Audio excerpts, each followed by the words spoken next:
Olá pessoal, nós estamos aqui para mais uma aula do nosso canal Educa Mais Professor. Eu sou o professor engenheiro civil Johnny Merces e hoje nós vamos iniciar uma nova disciplina que é a disciplina de estrutura de aço e madeira na sua primeira parte. Tá?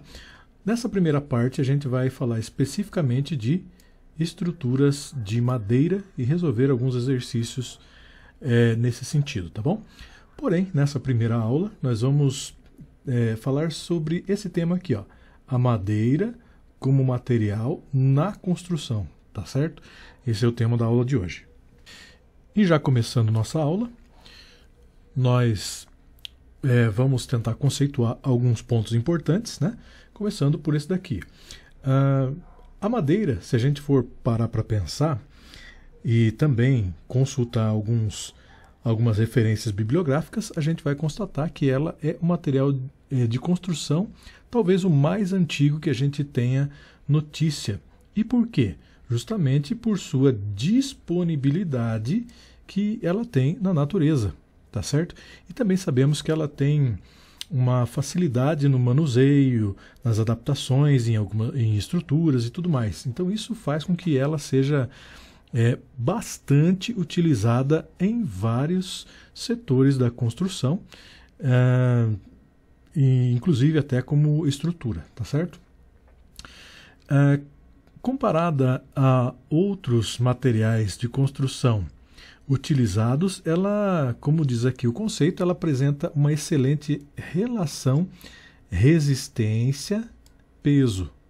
E aqui nós temos uma tabela falando um pouquinho sobre isso. Então veja aqui, ó. Vamos pegar só, por exemplo, aqui a força em MPa, tá? Então veja, a resistência da madeira em tração, ela vai de 30 até 110 MPa. Se eu pegar o aço, por exemplo, a resistência à tração do aço é 250 MPa. Você pode pensar que é muito mais do que a madeira. Porém, se a gente parar para pensar que a madeira é um material muito mais abundante e que ela é muito mais barato do que o aço, se torna algo a se pensar em uma estrutura mais simples, né?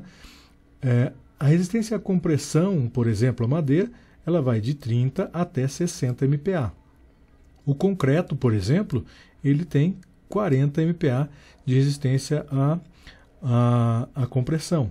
É claro que a gente está falando aqui de forma bastante genérica nessa tabela, porém é uma comparação que a gente pode fazer entre esses materiais, tá? Seguindo, a madeira ela possui características favoráveis à sua utilização. Por exemplo, a facilidade com que se fabricam alguns produtos industrializados, né, de madeira, e o seu manuseio, a fácil adaptação, a utilização de formatos diferenciados a partir de entalhe em madeira e tudo mais, né? E também o bom isolamento térmico, tá? Porém, a gente sabe também que a madeira ela está sujeita à degradação biológica. Como, por exemplo, ataque de fungos, brocas e etc. E também a ação do fogo. Tá? Ela pode também, em sua estrutura, ter bastante defeitos, né? Como, por exemplo, o nó, fendas e tudo mais. E isso, obviamente, vai interferir nas propriedades mecânicas desse material de construção. Tá? Porém, essas desvantagens que a gente acabou de falar, elas podem ser superadas com o uso de produtos industriais, ou seja, o tratamento dessa madeira. E esse tratamento pode fazer com que essas estruturas de madeira sejam mais duráveis a partir dessa adição de produtos industriais, tá? E também a gente pode entender que em muitos casos a madeira ela traz uma característica estética extremamente agradável, e fazendo com que os usuários, né, de edificações busquem essa solução construtiva de acabamento para suas edificações, tá? Nós temos, falando agora sobre a classificação das madeiras, né, nós temos basicamente duas classificações principais. Nós temos as madeiras duras e também temos as madeiras macias. Falando sobre as madeiras duras, elas são provenientes de árvores frondosas, como diz o texto aqui. E nós chamamos esse tipo de madeira de dicotiledônea, da classe dos angiospermas, tá? Que características que tem esse tipo de madeira? Ou melhor, esse tipo de árvore, né? Elas têm uma folha um pouco mais achatada e arredondada e também folhas mais largas, como diz o texto aqui, tá? Esse tipo de árvore, ele tem um crescimento mais lento do que as árvores de madeira macia. Como exemplo dessas árvores de madeira dura, nós temos aqui a peroba, o ipê, a aroeira, o carvalho, entre outras, tá? Essas madeiras, por serem madeiras duras, elas são consideradas de melhor qualidade e também elas são chamadas de madeiras de lei, tá certo? Justamente pela utilização e durabilidade desse tipo de madeira. Já as madeiras macias, elas são provenientes de árvores chamadas de coníferas, que são as pertencentes da classe dos gimnosperma, tá? Essas madeiras chamadas de conífera, elas são chamadas desse jeito porque a maioria delas tem, ou grande parte delas tem, formato de cone, né? Como, por exemplo, o pino, o pinheiro e tudo mais. As folhas dessas árvores, elas têm forma de agulhas ou de escamas, diferente das dicotiledôneas, certo? As sementes agrupadas em forma de cone, tá? Como, por exemplo, a pinha, né? Ela tem o crescimento mais rápido, né? Como, por exemplo, o pinheiro do Paraná, pinheiro brabo, pinheirinho, os pinheiros europeus, norte-americanos, entre outros, tá certo? Seguindo, como que funciona a estrutura das madeiras? Então, o tronco de madeira, ele tem a casca, que é a proteção externa, né, da árvore, do tronco de árvore, e ele tem espessura variável, tá? Já o balburno ou branco, ele é uma camada também mais externa, porém, já falando da parte interna, né, dentro da casca do caule da árvore, e ela é responsável por conduzir as seivas das raízes para as folhas. Geralmente a espessura varia, né, de 3 a 5 centímetros, dependendo da árvore, dependendo do tronco e tudo mais, tá? Depois nós temos o cerne ou duramen, que é a parte mais central, mais interna do tronco de madeira, e tem uma coloração mais escura, e a função do cerne é de sustentar o tronco. Já a medula da madeira, ela tem um tecido mais macio e em torno do qual a gente pode verificar o primeiro crescimento da madeira e também dos ramos novos, tá? Seguindo, aqui nós temos uma imagem da representação de tudo o que nós falamos. Vamos começar da parte mais externa aqui, que é a casca, né? Nós temos aqui apontando cada item desse daqui, apontando para o setor onde ele representa esse nome exposto ali. Então a casca está aqui, a parte mais externa. Depois nós temos aqui o alburno ou branco, que é uma parte interna, que fica mais ou menos nesses setores aqui da madeira. Depois a gente tem o liber, que a gente vai comentar mais à frente. Depois o cerne, que é uma parte mais central aqui, né? Uma parte mais dura da madeira. Nós temos a medula, que é a parte bem interna da madeira. Aqui nós temos também exemplo dos anéis de crescimento anual, nos quais a gente pode identificar a idade da árvore propriamente dito, né? E nós temos os raios medulares, que eles seguem esse sentido aqui, conforme essa representação aqui, tá? E assim a gente consegue entender nessa seção transversal da madeira, a estrutura, né, da madeira. Bom, as madeiras que são utilizadas na construção civil, de preferência, elas devem ser utilizadas a parte do cerne, porque ela é mais durável, mais dura e tudo mais, né? Porém, a madeira do alburno, que é o branco da madeira, ela é mais higroscópica, ou seja, ela tem maior absorção de água do que o cerne propriamente dito. Ou seja, essa parte ela é mais suscetível a fungos. Por outro lado, essa parte do alburno ou branco, ela aceita melhor os agentes protetores. Ou seja, o que vai depender da utilização de uma ou de outra parte da madeira vai ser justamente a sua finalidade, tá? Seguindo. Falando agora sobre a estrutura molecular da madeira. Obviamente, a madeira ela é composta basicamente por substâncias orgânicas, porque ela é uma estrutura celular orgânica. Os principais constituintes da madeira, independentemente da espécie, tá? São o carbono, o oxigênio e o nessas porcentagens representadas aqui. O composto orgânico predominante na madeira é a celulose, tá? E a gente vê muito isso nas indústrias de madeira, né? Que eles extraem a celulose para a fabricação de papel, por exemplo, como é o caso da Klabin de celulose do Paraná.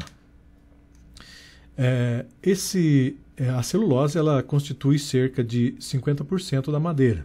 Obviamente, pode variar um pouco para mais, um pouco para menos essas porcentagens, tá? Elas formam os filamentos que reforçam as paredes das fibras longitudinais da madeira, tá certo? Seguindo, propriedades físicas, né, da madeira. A anisotropia da madeira. Devido às orientações das células, a madeira é um material anisotrópico, ou seja, ela varia suas propriedades físicas. E nós temos 3 direções principais dessa característica anisotrópica da madeira, que são a longitudinal, a radial e a tangencial, que a gente pode ver nessa imagem aqui. Tá certo? Então nós temos aqui representado pelo L, né?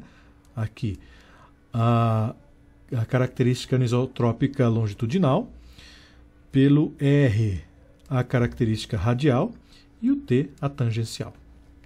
Seguindo, com relação à umidade, é claro que por se tratar de células orgânicas, a gente está falando de possível umidade. Então, a quantidade de água das madeiras verdes ou recém-cortadas varia muito. Varia muito com relação à espécie, o ano que foi feita o corte dessa madeira, a estação do ano e tudo mais. A faixa de variação de unidade, como diz aqui, das madeiras verdes tem um limite de aproximadamente 30% para madeiras mais resistentes, né? Madeiras mais duras, e 130% para as madeiras mais macias. Então, a umidade nessa madeira está presente de 2 formas principais. Nós podemos ter água no interior da cavidade das células ocas, né, dentro das fibras dessa madeira, ou então água absorvida nas paredes das fibras. Com relação à retração da madeira. As madeiras elas sofrem retração ou inchamento com a variação de umidade entre 0 e 30% no ponto de saturação dessas fibras, sendo a variação dimensional de aproximadamente linear. O que seria essa dilatação linear? Né? O coeficiente de dilatação linear na direção longitudinal varia desses valores aqui, de 0,3 vezes 10 a menos 5 até 0,43 vezes 10 a menos 5 por grau centígrado de temperatura nessa madeira aí. Ou seja, na ordem de 1/3 do coeficiente de dilatação linear do aço, por exemplo. Tá?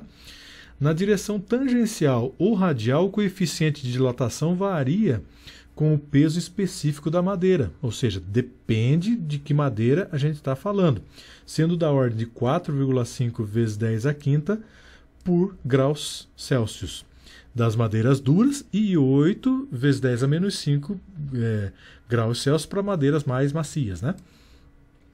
Ou seja, o coeficiente de dilatação linear na direção perpendicular, as fibras varia de 4 a 7 vezes o coeficiente de dilatação do aço, por exemplo, em comparação desses dois materiais, tá certo?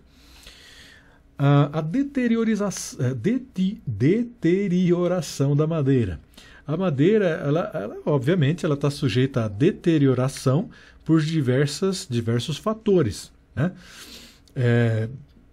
Dos quais a gente destaca aqui o ataque biológico e a ação do fogo como sendo a deterioração, os fatores de deterioração principais da madeira. Aqui nós temos um exemplo de uma madeira que sofreu ataque de moluscos marinhos, nesse desenho aqui, tá certo? Veja só como essa madeira foi deteriorada por esse ataque de moluscos, né? Por meio de um tratamento químico, é possível aumentar a resistência da madeira ao ataque de agentes biológicos e também do risco de incêndio, de queima dessa madeira. Com relação aos defeitos da madeira que nós começamos a elencar no começo dessa aula. A madeira, como a gente disse, ela pode apresentar uma série de defeitos, né, que prejudicam vários fatores da madeira, como por exemplo a resistência, o aspecto e também a durabilidade dessa peça de madeira. O defeito ele pode ser proveniente de várias coisas, como por exemplo a própria constituição da madeira ou então pelo processo de preparação das peças de madeira a serem utilizadas. Vamos falar aqui agora de alguns defeitos da constituição da madeira. Tá? Por exemplo, fendas. Fendas elas são obviamente aberturas, né, nas extremidades, como a gente pode ver nesse desenho aqui, das peças de madeira, que podem ser produzidas pela secagem mais rápida dessa madeira. Ela é forçado ali então uma secagem mais rápida que pode ocasionar uma fenda nessa madeira, tá? E elas são situadas ali como diz aqui o texto, nos planos longitudinais radiais, tá? Elas podem atravessar os anéis de crescimento. O aparecimento de fendas pode ser evitado mediante a secagem mais lenta. Então, se existir uma estratégia de secagem mais lenta, pode diminuir a incidência dessas fendas. Então, aqui a gente tem no desenho, o que está representado com o número 1 aqui, né, são as fendas periféricas, e o que está representado com o número 2 até o número 4 são as fendas no cerne. Tá? Então, está aqui número 2 até o número 4, que está bem no centro, né, dessa madeira em corte aqui. Aqui diz que em peças de pequeno diâmetro as fendas podem atravessar a seção separando essa madeira em duas partes. Tá? Muito bem, seguindo, as gretas ou ventas são a separação entre os anéis anuais que nós temos, podemos ver nesse desenho aqui, tá? Isso é complicado porque ela é provocada por tensões internas devido ao crescimento lateral e pode prejudicar peças inteiras de madeira devido a essa ação de ventas ou gretas, né? Também ela pode ser ocasionada por ações externas, como flexão do tronco de madeira, devido ao vento, por exemplo. Então aqui nós temos representado com o número 1 a greta parcial, que é apenas em um setor dos anéis, né? E número 2, a greta completa, que daí ela ocasionou uma separação completa entre um anel e outro. Outros defeitos seriam o abaulamento, que é o encurvamento, que nós temos aqui um exemplo, na direção da largura da peça. Então, perceba que essa peça ela está completamente torta nessa direção aqui, né? Ou seja, na direção de sua largura. Tá certo? E isso é extremamente prejudicial, porque normalmente não é isso que se espera de uma peça de madeira. Mais alguns defeitos que nós podemos ter é a arqueadura, que é o encurvamento na direção longitudinal, que é o que a gente vê aqui, né, nesse sentido da madeira. Também as fibras reversas, que, como a gente pode ver nesses dois desenhos aqui, ó, elas não são paralelas ao eixo da peça, fazendo com que a gente diminua até mesmo uma possível resistência em uma peça de madeira. Elas podem ser causadas por causas naturais ou pela serragem incorreta dessas peças de madeira, tá? As causas naturais devem ser a proximidade de nós ou ao crescimento das fibras em forma de espiral e a serragem da peça de um plano inadequado, como a gente disse, né?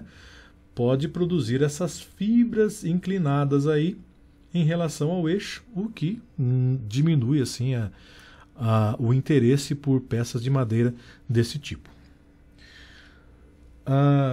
Temos aqui também a esmoada ou quina morta, que é o canto arredondado, como nós podemos ver aqui nessa representação aqui, né? É formada pela curvatura natural do tronco. Ou seja, a quina morta significa elevada proporção de madeira branca ou o alburno, tá?